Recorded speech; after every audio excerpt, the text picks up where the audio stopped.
प्राण शास्त्री जिनके गीतों के ढेरे, वे देवों के देव विराजे ममोर के होके। ऐसे मूल नायक परम उपकारी चरवा के चिंतामणि पार्श्वनाथ भगवान की, सांगानेर के आदिनाथ भगवान की, हनुमान ताल के आदिनाथ भगवान की, और परम उपकारी महुआ के चिंतामणि पार्श्वनाथ भगवान की, पार्ले पार्ट में विराजमान मूल नायक श्री चंद्र प्रभु भगवान की, नानपुरा सूरत में विराजमान महावीर भगवान की, भारतपुर के मूल नायक श्री मल्लीनाथ भगवान की। अब गुरुओं के कुछ वचन कहूंगा, उनके नमस्कार के पूर्व में। जो विद्यादि सागर गुरु है हितेशी, शुद्धात्म में नित निरत नित हितोपदेशी। वे पाप ग्रीष्म ऋतु में जल है सयाने, मैं पूजू उन्हें सतत केवल ज्ञान पाने। परम उपकारी रोम रोम में बसे हुए प्रातः स्मरणीय जगत संत, इस अबोध बालक का उपकार करने वाले, एक तुच्छ जीव को यहां तक पहुंचाने वाले आचार्य भगवंत श्री 108 विद्यासागर जी महामुनि राज की।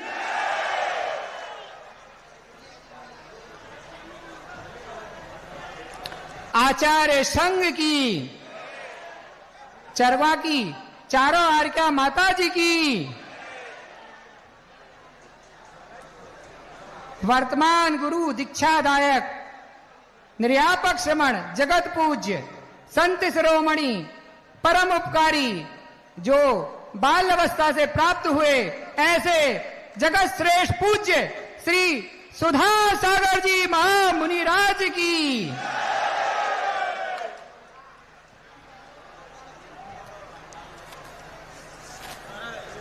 कहीं पंक्ति पढ़ी थी पंडित दौलत राम जी की, जे त्रिभुवन में जीवनन, सुख चाहे दुखते भयवन, ताथे दुखहारी कहें सीख गुरु करुणाधार। कि संसार में जीव अनंत हैं, सभी एक ही चीज की खोज में लगे हुए हैं कि मुझे सुख की प्राप्ति करना है। लेकिन सुख की प्राप्ति के लिए हम लगे तो हैं, लेकिन रास्ता सही नहीं है। रास्ता तो हम सुख का चाहते हैं, लेकिन हम सुख को प्राप्त करने के मोक्ष रूपी मार्ग में लगने का पुरुषार्थ नहीं करते। अभी पूज्य मुनि श्री हमें जब समय सार शिविर चल रहा था सांगानेर जी का, उस समय एक गाथा आई थी कि यह जीव अपने सुख के लिए जो उसका स्वरूप है उसको भूला हुआ है। उसके लिए गाथा आई थी, आचार्य कुंद कुद पूज्य महाराज ने कही थी, सुध परिचिदान भूदा सावस,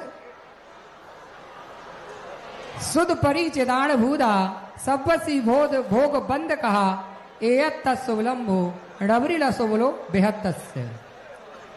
कि जो संसार में जो हमें दुख के मार्ग पर भटका रही है, ऐसे मोह और महान मदिरा जो अनादिकाल से हमारे परिचित में है, सुनने में आई है, देखने में आई है, इसलिए क्या होता है, मोक्ष मार्ग लगता तो अच्छा है, लेकिन जब ग्रहण करने की बात आती है तो हम भूल जाते हैं कि हमने पूर्व में पंच इंद्रिय के विषय भोगों को बहुत भोगा है, परिचित भी किया है, सुना भी है, और फिर जब मनुष्य पर्याय मिलती है तो हम फिर उस चीज को भूल जाते हैं।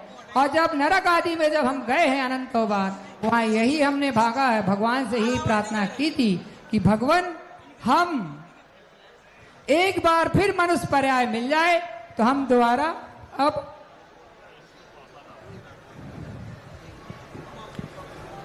पंचीदियों को भोगों की ओर नहीं जाएंगे। लेकिन संस्कार बहुत मोहनी कर्म बहुत गहरा होता है, जिसके कारण एक गुणस्थान से लेकर 10 गुणस्थान मोहनी कर्म के निमित्त से ही बनते हैं। उनको क्रॉस करना, उसको छोड़ना बहुत मुश्किल होता है। और मैं ज्यादा तो नहीं कहूंगा, कहने को तो बहुत कुछ है, भैया लोगों को भी कहना है। बस अभी पूज्य महाराज जी हम लोग को जब से हमारा संघ में प्रवेश हुआ है तब तो सर्वास्ति जी का स्वाध्याय करा रहे हैं। और पूज्य महाराज जी ने तो मुझे बचपन से ही पढ़ाया है। जब से मैं सांगानेर संस्थान गया था तो उन्होंने अभी पढ़ाते हुए एक सूत्र पहले भी पढ़ा था पंडित जी बैणा जी के मुख से, और आज पूज्य महाराज जी ने अभी व्याख्या में सर्वास्ति जी की पढ़ाया कि संसार का स्वभाव क्या है, जगत स्वभाव व सम्यक वैराग्य अर्थम। वही तीर्थंकरों ने किया, वही पूज्य आचार्य भगवंत ने किया जो हमारे रोम रोम में बसे हैं। वही पूज्य गुरुदेव सुधा वर्तमान गुरु दीक्षादायक सुधा सागर जी महाराज जी ने किया कि इस संसार में कोई सार नहीं है। और उन्होंने इस स्वभाव को जाना कि संसार संवेग में है, इससे हमेशा दूर रहना चाहिए और इसको छोड़कर वैराग अर्थात मुक्ति के मार्ग पर बढ़ना चाहिए। और मेरे जीवन में वैराग बस 5 मिनट में कहूंगा किस कारण से आया।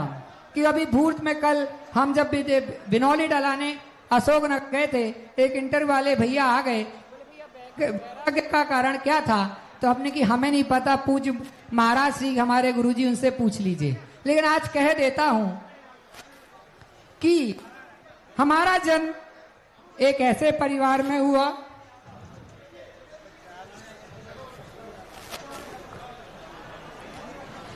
जो कि पूर्व का तो पुण्य होगा कि पूज्य गुरुदेव की कृपा थी, पूज्य महाराज श्री का आशीर्वाद था कि उसे हम ऐसे जगह जन्म लेने के बाद भी हमें बचा लिया गया जहां पर ना ही मंदिर था, वैनाग मिथ्या आदि क्रियाएं पूजी जाती थी। ऐसी जगह हमारा एक छोटा सा ग्राम मैली है जो कि मनकेड़ी सहपरा के पास पड़ता है, वहां जन्म हुआ था। उसके बाद हमारे दादाजी वगैरह में पैतृक धार्मिक संस्कार तो थे।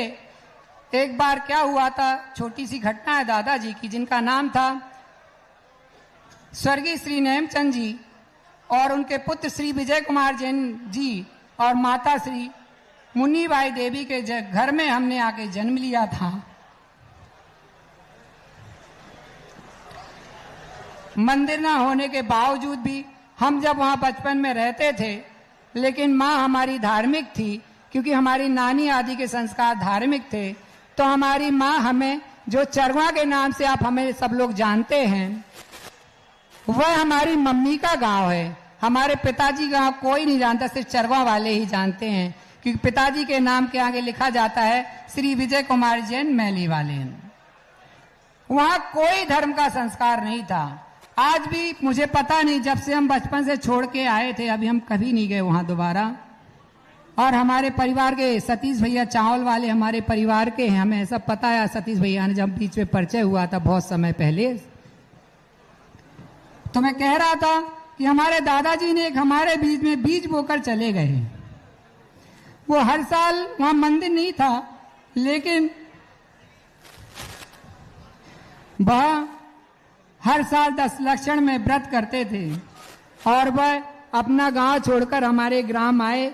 हमारे पिताजी परिवार की बहुत जिम्मेदारी थी, बहुत बड़ा परिवार था, क्योंकि वह किसान थे, खेत में हम लोग रहते थे, वहां हमारा जन्म हुआ। तो वह तो नहीं आते थे, बब्बा आ जाते थे। तो उन्होंने क्या किया, जब हमने उनको देखा 10 दिन 9 दिन तो उन्होंने व्रत किए और अनंत चतुर्दशी का उन्होंने उपवास किया था और उसी दिन उनका रात्रि में देहावसान हो गया था। उनका भी भाव था कि हम एक दिन समाधि मन करें, लेकिन उनका वो काम नहीं हो पाया। इसलिए और इसके बाद जो उनके बीच में बीज बोया वही हमें आज भी अंकित है कि उन्होंने संस्कार दिए थे कि कभी धर्म नहीं छोड़ना। सबको छोड़ देना, लेकिन देव शास्त्र को कभी नहीं छोड़ना। इसके बाद चरवा में हम लोग बले पड़े। पाठशाला में अखिलेश भैया हमारे ब्रह्मचारी भैया में पढ़ाते थे। पूज्य जो आरिका है, 4 आरिका माता जी हैं, वह हम लोग को पढ़ाती थी। सुशीलमती माता जी उस समय नहीं थी, उनकी दीक्षा हो गई थी, लेकिन 3 आरिका हमें पढ़ाती थी, जो आज संघ में है आचार्य महाराज के। उन्होंने हमें पढ़ाया और हमें धर्म का संस्कार दिया। एक बार की घटना मैं बता देना चाहता हूँ। बचपन में भैया ने मुझे एक बार एक रोल करने अदा मिला था, सुकमाल मुरिराज का। पाठशाला में पढ़ते थे, इसलिए मैं कहना चाहता हूँ अपने बच्चों को पाठशाला जरूर भेजें, मुरिराजों के पास जरूर भेजा करें। कि कोई नहीं बन रहा था, बोले महाराज नहीं बनेंगे। अखिलेश भैया जी ने कहा कि तुम महाराज बन जाओगे, हमने बना दो। हम बैठ गए ठिलिया में और बोले क्या करना, कुछ नहीं, आंख बंद करके बैठ जाना। रानी बोले एक चेलना आएगी, वो आपके सर में गले में सर्फ डाल देगी। वो भी आज फोटो हमारे परिवार में शायद होगी, पता नहीं है। तब हम अपनी जिंदगी में पहली बार मुनि बने थे, छोटे थे, बहुत पता नहीं था हमें। वही संस्कार आज काम आया और पूरे गांव के सभी लोग, जिनसे सभी ने हमें, जो सब कहते हैं इनके मामा बहुत हैं, नानी बहुत हैं, तो गांव की अपेक्षा सभी मामा और सभी नानी हैं, तो सभी लोगों से मैं क्षमा मांगता हूँ। इसके बाद मैं सांगानेर संस्थान गया पढ़ने के लिए, कि वहाँ पे गांव में विद्यालय से 10वीं तक 12वीं तक ही था, आगे पढ़ने का साधन नहीं था। तो सांगानेर संस्थान गया, वहाँ पर पंडित रतन लाल जी बेहरा जी साहब के साथ अध्ययन उन्होंने कराया। उस समय ब्रह्मचारी भैया भी रहते थे, सुकांत भैया, बहुत सारे भैया, उनने भी हमें पढ़ाया। इसके बाद अधिष्ठाता श्री राणा जी, वैगस्या जी और महावीर भैया पहाड़िया जी महामंत्री थे। इन लोगों ने कभी हम लोग को माता पिता की कमी महसूस नहीं होने दी, वहां पर हम लोग को अध्ययन कराया। और मैं आज आपको बता दूं, सबसे पहले ब्रह्मचर्य व्रत मैंने, जब मेरा 10वीं में प्रवेश, 11वीं में प्रवेश हुआ सांगानेर में, जब मैं कोटा गया था शिविर में, पहली बार हमने पूज्य श्री के दर्शन किए। एकाएक भाव आ गए कि हमें शादी नहीं करना है। मैंने घर वालों से नहीं पूछा था, बस भाव आ गए। महाराज जी से ब्रह्मचर्य के दिन जब नियम लेते हैं सब शिवरार्थी, मैंने ले लिया कि मैं शादी। उस समय ये नहीं समझता था कि ब्रह्मचर्य व्रत का मतलब क्या होता है, बस महिलाओं से दूर रहना ये ब्रह्मचर्य है। बाजार का उस समय मैं खाता था, इसलिए वहां पूज्य श्री ने मुझे आशीर्वाद दिया। और जब मैं सांगानेर में पढ़ा, उसके बाद महाराज श्री के पास फिर मैंने कहा, और भैया हमारे बड़े भैया सोनू भैया हैं, अभी जो आगे अभी आएंगे, वो आचार्य श्री से थे, उनका पहले व्रत हो गया था। तो हमने महाराज श्री से बताया कि भैया का व्रत है, वो ही हमें सांगानेर छोड़ने के लिए गए थे, क्योंकि हमारा जन्म बहुत अभाव में हुआ। तो हमारे सोनू भैया ही हमें पढ़ाने लिखाने का काम करते थे, और हमारे बड़े भैया जो बहुत संघर्ष के साथ हमें पैसा कमा करके पढ़ने के लिए देते थे, जिनका नाम जितेंद्र कुमार जैन है। तो हमने महाराज श्री से कहा कि महाराज श्री, अब हमारा सांगानेर में अध्ययन हो गया है, अब हम क्या करें, अब हमारी भावना है कि हम आपके जैसे बने, मोक्षवान में बढ़े। तो महाराज श्री ने हमें कहा कि आचार्य महाराज की आज्ञा नहीं है, हम किसी को नहीं रखते हैं संघ में, तो क्या करो। हमने कहा महाराज जी हमारे भैया तो अभी वहां है आचार्य श्री के पास, तो आप उन्हीं के पास जाओ, आचार्य श्री की आज्ञा ले देना ना, मेरा आशीर्वाद है। बस पूज्य श्री के आशीर्वाद से मैं बड़े भैया के साथ 2010 में जब गर्मी में चौका लग रहा था, तो आचार्य श्री के पास पहले भी गया खूब सारे, उसमें तो आचार्य श्री से मैंने कहा कि आचार्य जी मैं आया हूं, मुझे व्रत चाहिए है। पहले दिन गया, चौका लग रहा था, मैंने कही देखते हैं आचार्य श्री क्या बोलते हैं, क्योंकि उस आचार्य श्री के मामले में सुना हुआ था कि ये बहुत कुछ पूछते हैं। तो मैंने पहले भैया को भी नहीं ले गया, अकेले गया चुपचाप बिना बताए, कि मैंने किसी को पता ना चले और मेरा व्रत हो जाए, शायद भैया मना कर दे तो। लेकिन आचार्य श्री वो क्यों, कहाँ से आए हो? मैंने कहा मैं सांगानेर में पढ़ा हूँ और अभी सूरत में रहता हूँ, सूरत में मैं स्वाध्याय आदि कराता हूँ महाराज जी के आशीर्वाद से पालेपन मंदिर में, और मैं अभी वहां पर स्वाध्याय कराता हूँ। और एक भैया है जो अपने, उनके यहाँ मैं ऑफिस वगैरह जाता हूँ, उमेश भैया के यहाँ, और मैं उनके यहाँ जाकर के अपना, उसे मैं किसी से, ये भी कहा मैंने अर्थ किसी से नहीं लिया वहां पे, क्योंकि वही विद्वान जाता अर्थ दिया जाता है। मैंने कहा एक बार मैंने पूज्य श्री के प्रवचन सुने थे, धर्म की गद्दी से कभी अर्थ नहीं लिया जाता है, वही हमारे दादाजी भी संस्कार देते थे। तो हमने यही कहा हमें रहने की, कमलेश भैया गांधी जी वगैरह थे, उनने हमसे भैया हम पैसे देंगे, हमें पैसे नहीं चाहिए, आप हमें रहने का स्थान दे दो, बाकी हम किसी के ऑफिस दोपहर में जाएंगे और अपना कर लेंगे। तो पूज्य श्री के बारे में बता रहा था, तो गुरुजी ने मुझसे कहा, मैंने बता दिया। गुरुजी बोलते नहीं नहीं, माता पिता की आवश्यकता पड़ती, व्रत ऐसे नहीं मिलता। मैं घबरा गया, सोचा, मौन हो गया, अभी आचार्य और पूछेंगे। मैं चला गया वापस। फिर दूसरे दिन सोनू भैया से मैंने आहार के पहले चर्चा की कि भैया ऐसी ऐसी बात ही। मैं आचार्य के पास गया था, आचार्य ने बोला माता पिता, तो सोनू भैया हंसते, अरे अपने माता पिता पगले हो तुम, बोल देते तुम्हें आप ही तुम्हारे माता पिता हो, बैठे तो हो सामने, आज्ञा किसकी जरूरत, आपकी आज्ञा तो आप दे दो। तो मेरे की मुझे समझ में नहीं आया, तो भैया कहते चलो अपन चलते हैं। दूसरे दिन मैं भैया को लेके गया तो आचार्य ने कहा, अरे ये तो कल इसने बताया ही नहीं कुछ, आज तो बता रहे तुम्हारा छोटा भाई है। तो आचार्य कुछ नहीं पूछा, बस उस समय ये कहा कि अभी जो तुम कर रहे हो वो काम छोड़ दो। पूछा सीए की पढ़ाई कर सकते क्या? मैं सांगन है उस समय शास्त्री हो गया था और संस्कृत से एमए कर ली थी। इसके बाद आचार्य से मैंने कहा आप आशीर्वाद दोगे तो मैं कर लूंगा। आचार्य सब काम छोड़ दो, सिर्फ पढ़ाई में लग जाओ। मैंने कहा जी। तो मैंने वहां पढ़ाई में लग गया और सूरत गया तो सूरत में काफी लोग परिचित में आज आए भी और कुछ लोग नहीं आ पाए हैं, जिसमें विशेष में 2-4 नाम गिना देता हूं। सबसे पहले परिचय राजा भैया सूरत वालों के जो पिताजी सुगम चंद जी काका थे और काकी थे, उनने मेरा बहुत ध्यान रखा। रमाकांत जी, संगीता भाभी, सरिता भाभी, इन लोगों ने बहुत ध्यान रखा था।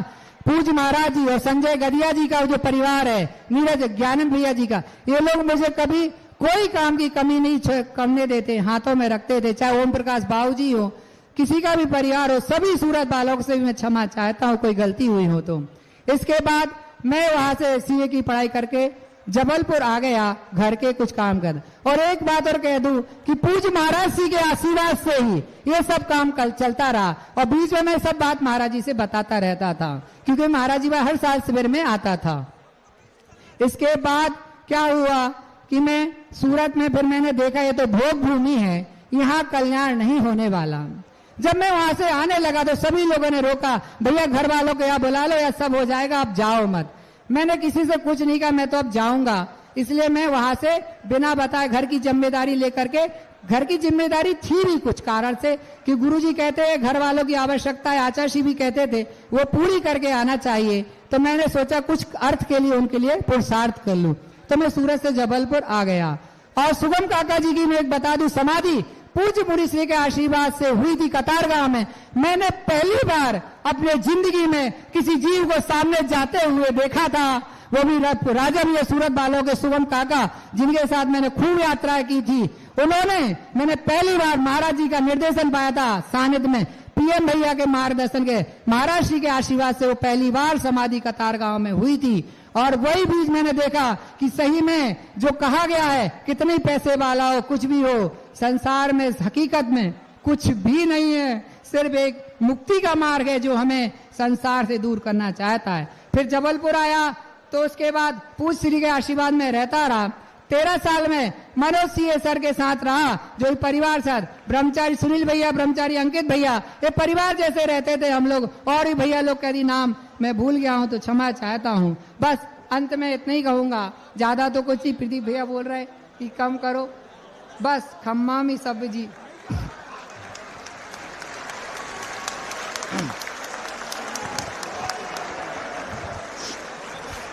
ओम ओम ओम। क्योंकि महाराज जी मुझे एक बात और कहनी है आपसे कि जब मैं सूरत रहता तो हमेशा शिविर में आता था, महाराज जी मुझे यही कहते थे, मोनू कौन? सूरत वाला। महाराज जी गांव का नाम भूल गए थे उस समय भी, जब भी पूछता था तो सब यही कहते आप सूरत के हो कि चरवा के हो। मैं तो किसी का नहीं हूं, मैं आचार्य भगवंत का शिष्य हूं और पूज्य मुनि श्री का चरणों की धूल हूं। बस यही भावना है। अंत में गुरु चरणों में कहना तो बहुत कुछ था, अब महाराज जी मना कर रहे हैं तो नहीं कहता हूं, बस कुछ पंक्तियां हैं। गुरु तू ना मिला, गुरु तू ना मिला, सारी दुनिया मिले भी तो क्या है, मेरा मन ना खिला, मेरा मन ना खिला, मेरा मन ना खिला, सारी बगिया खिले भी तो क्या है, गुरु तू ना मिला। तकदीर की मैं कोई भूल हूँ, डाली से बिछड़ा हुआ फूल हूँ। तकदीर की मैं कोई भूल हूँ, डाली से बिछड़ा हुआ फूल हूँ। साथ तेरा नहीं, साथ तेरा नहीं, साथ तेरा नहीं, संग दुनिया चले भी तो क्या है, गुरु तू ना मिला। ये भजन मैंने आचार्य श्री के सामने गाया था, इसलिए आज कह रहा हूं। पहली बार गाया था बौहरी बंद में। मैं पूज्य बौहरी बंद के शांतिनाथ, बीनावारा के शांतिनाथ बड़े बाबा, जिनके छत छाया में हमारा बचपन में मुंडन हुआ और हम उनके छत छाया में आचार्य श्री के संग में संस्कार आदि बीच में चौका आदि के द्वारा लेते रहते थे, इसलिए मैंने ये भजन कहा। तो आचार्य श्री क्या बोलते हैं, मैं तो यही बैठा हूं। मैंने कहा, बोला गुरु नहीं मिला। गुरु तो यही बैठा, तुम ऐसा क्यों बोलते गुरु ना मिला। तो हंस गए बौहरी बंद में जब पहली बार मैंने उनके सामने सुनाया था। और अंतिम पूज्य मुनि श्री के चरणों में 4 लाइन कहूंगा। ये जीवन अब आप पहले आचार्य महाराज के पास आपने मुझे भेजा था, और अब आचार्य महाराज की अंतिम समय मैंने पड़गान 19 जनवरी को रौनक भैया के चौके में बीना डोंगड़ में किया था पुण्य योग से। 1-2 बार पहले भी हमने आचार्य श्री से कहा था। हमारा एक समूह भी बन गया था। समूह में तो आचार्य श्री हमने कहा कि आचार्य श्री अब आप कुछ कहते नहीं, आप कुछ बताते नहीं। आपने इस बीच में जब सीए की पढ़ाई की था, प्रैक्टिस जबलपुर की मनोज जैन सर के साथ एक परिवार के जैसे रहा, तो आचार्य श्री कहते हैं बीएड एमएड भी करा दिया साथ में पढ़ते पढ़ते कि विद्यालय खोलना, क्योंकि आचार्य श्री के गुरु जी का सपना था, उनने हमें ऐसा कहा था। अब महाराज जी के चरणों में बस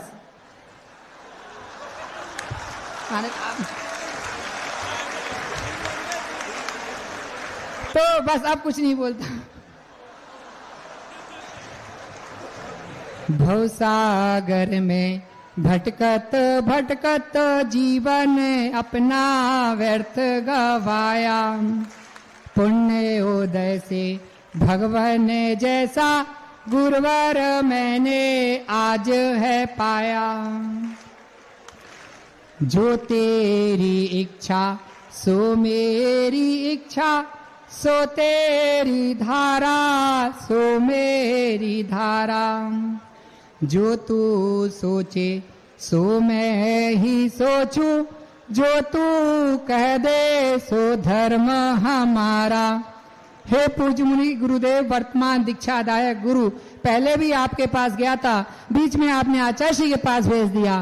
पुण्य था, आचार्य महाराज ने अंतिम समय मुझे कहा था, जब मैंने कहा जब भी दीक्षाएं होती थी कि महाराज जी मुझे दीक्षा लेना है, आचार्य से जल्दी नहीं करो, शांति से सब कुछ हो जाएगा। अब समझ में आया मुझे क्यों रोक के रखा था, मुझे क्यों एक समूह में रखा गया। मैं नहीं गया तो भी वहां से वापिस आया, और आचार्य श्री जब मेरा आखिरी दिवाली के दिन मैं दोनों भाई थे, तो आचार्य श्री से मैंने फिर कहा, आचार्य श्री अब आपकी स्थिति, हमें श्वास भी ठीक नहीं है, और आपने वो समूह भी अब नहीं, हथकरघे में कन्वर्ट हो गया, अब हम कहां से हमारा कल्याण होगा। तो आचार्य श्री के वचन थे, पूज्य श्री के लिए तो संकेत होगा शायद, उन्हें नाम तो शायद कहा नहीं कहा, मुझे लगा वही संप्रेषण आचार्य श्री ने कहा होगा उस समय।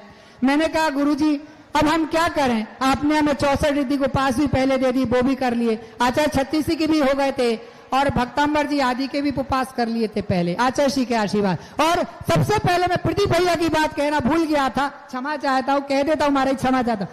डोंगरगढ़ के पंचगलरग में आचार्य श्री जब रामटेक की दीक्षा हो रही थी, उसके जब भैया लोगों को 64 रिद्धि को पास दिए गए थे, हमें पता चला, हम तीनों भाई पहुंच गए। तो हमने आचार्य श्री से कहा, उस समय प्रदीप भैया प्रतिष्ठाचार्य जी थे, तो आचार्य श्री बोला कि सबको उपास दिए हैं आपने, हमें भी साधना दीजिए। तो प्रदीप भैया के साथ हमने सपोर्ट लिया कि कोई महाराज जी मना कर देंगे अंदर जाने से। हम प्रदीप भैया पल्ला पकड़ा, भैया मैं अंदर ले चलो। हम चले गए सुबह, ठंड की बात थी, दुर्ग बन जाएगी।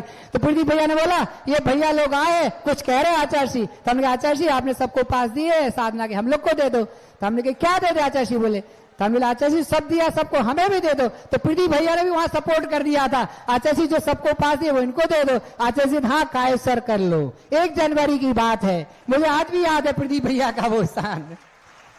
और यही भावना सभ्य खम्बा भी सभ्य जीवाणाम सभ्य जीवा खमंतु में मैती में सब भूदेशु वैरम मध्यम न केड़वी। हे भगवान, अभी तक बहुत लोगों से परिचय हुआ था, क्योंकि आज मेरी उम्र 40 साल की हो गई है लगभग। उम्र भी बहुत आचार्य जी के गुरुकुल में रहकर महाराज जी के आशीर्वाद से बहुत कुछ मिला।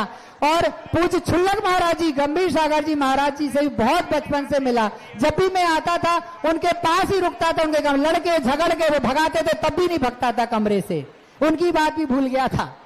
तो महाराज जी क्षमा चाहे तो अब परेशान नहीं करूंगा आपको, अब आप अपनी चरणों में मुझे हमेशा जगह दीजिएगा। और संघ के वरिष्ठ सागर महाराज और विदेश सागर महाराज से भी क्षमा मांगता हूं। पहले तो हमारा परिचय नहीं था, जब हमारा 4 नवंबर को भागवत में प्रवेश हुआ, हमारे भाग्य का उदय हुआ, तब से हमारा इस संघ में प्रवेश होने का परिचय हुआ। और संघ के समस्त ब्रह्मचारी भैया कुछ पहले के परिचय थोड़े ही थे, जिसमें आंसू भैया का नाम है और लगभग और किसी का नाम नहीं। हमारे भैया तो थे ही, तो बाकी सब भैया नए हैं उसमें, जिसको हम नहीं जानते थे। तो इनके इस बीच में हमारे द्वारा यदि संघ में अपन इतने दिन साथ में रहे हैं, कुछ भी कहा सुनी हो गई हो जाती थोड़ी बहुत, तो मनुष्य पर्याय है, गलती तो सबसे होती, मैं भी गलती करने का भंडारा है। तो मैं चाहता हूं सब भैया लोगों से कान पकड़ के क्षमा, कि कोई भी यदि भूल चूक हो गई हो पहले तो क्षमा करिएगा। और वरिष्ठ सागर विदेश सागर महाराज जी से भी क्षमा मांगता हूं, कान पकड़े महाराज देख लीजिए एक बार, क्योंकि हमने आपको बहुत परेशान किया है 1 साल में, इसलिए। और अब अंत में महाराज जी से पुनः क्षमा मांगता हूं अधिक समय लेने के लिए। और पूर्व के जितने भी ब्रह्मचारी भैया पहले संपर्क में, नाम नहीं ले पा रहा हूं, अभी याद नहीं आ रहा है, चाहे ब्रह्मचारी भैया हो जिनके साथ भी सबने हमारा उपकार किया और आगे बढ़ाया। और इसमें सबसे मुख्य काम में आप एक नाम भूल गया, उमेश भाई शाह सूरत। वो मैं जब घर छोड़ के आया, मैं किसी को बता के नहीं आया था। पहली बार मैं दमोह में आया तो पूछ वीर सागर महाराज जी ने पूछा क्यों तुम्हारे संग में प्रवेश हो गया। मैंने कि अब महाराज जी भी कुछ नहीं पता, महाराज जी का पता नहीं क्या कह रहे। तो महाराज हिंट कर दी थी, जब दमोह में गर्मी में आया था कुंडलपुर महोत्सव के बाद, तो महाराज जी कहने लगे कि अब निर्वृत्ति कर दो। तो मैंने इसे 2 व्यक्ति को बताया था, मैं छोड़ने वाला हूं मई में। एक हमारे सीए मनोज सर को और उमेश भाई को तो शुरू से बताता था। तो उनने मैंने बोला एक शर्त पे बताऊंगा कि मैं किसी को नहीं बताना, मेरे घर वालों को भी नहीं। बोले नहीं बताऊंगा, बस सब कुछ 2 महीने में खत्म किया और महाराज जी के चरणों में आ गया। नमस्तु भगवान, अब मुझको कभी जिंदगी में अलग मत करिएगा।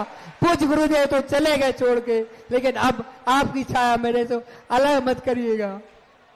बहुत सुंदर हमारे मोनू भैया ने इनकी भावना को देख के ऐसा लगता है कि एक बार में एक ही दीक्षा देना चाहिए, जिससे दीक्षार्थी दिल खोल के बोल सके। लेकिन अब तो बहुत सारे लोग हैं, सभी लोग थोड़ा कम समय लें, जिससे संस्कार के लिए भी टाइम लगेगा। सब 2-2 मिनट में करें। चलिएगा मैं और